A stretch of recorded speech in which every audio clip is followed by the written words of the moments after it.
Nelson Chamisa, the founding leader of the CCC, is once again at the forefront of Zimbabwean politics.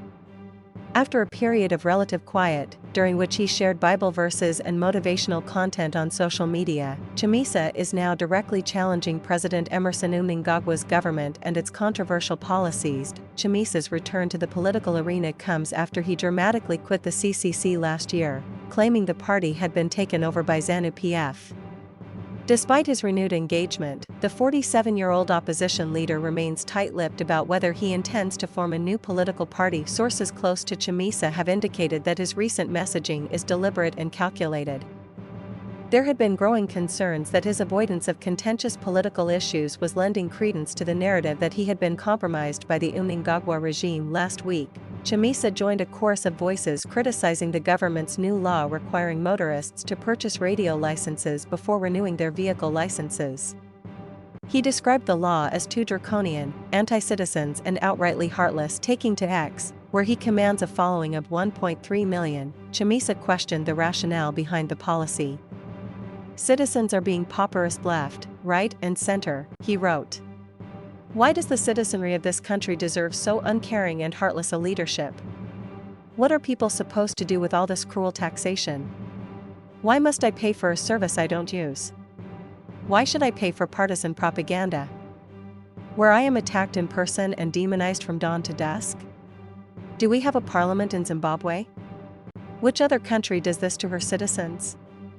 Is this not naked provocation?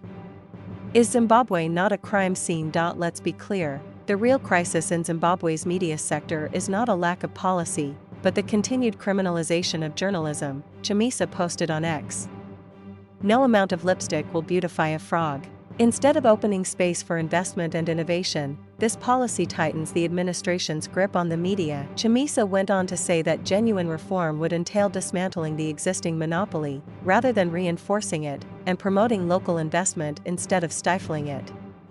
He added that a real media policy would empower journalists, rather than threatening them with deregistration under vague rules and standards designed to suppress dissent.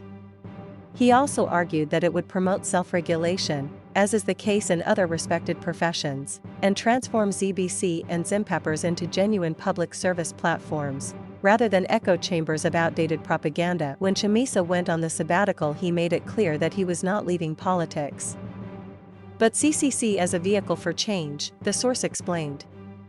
"The reason we have been concentrating on building structures at the grassroots is because the splits that have rocked the democratic movement in the past is that they happened at the top while the base has remained intact, and we want to change that." Chamisa has twice lost elections to Mnangagwa in controversial circumstances.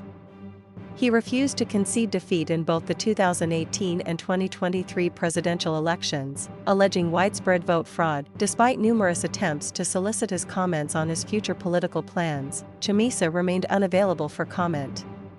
His resurgence in the political sphere, however, signals a renewed challenge to Mnangagwa's government and a potential shift in the Zimbabwean political landscape.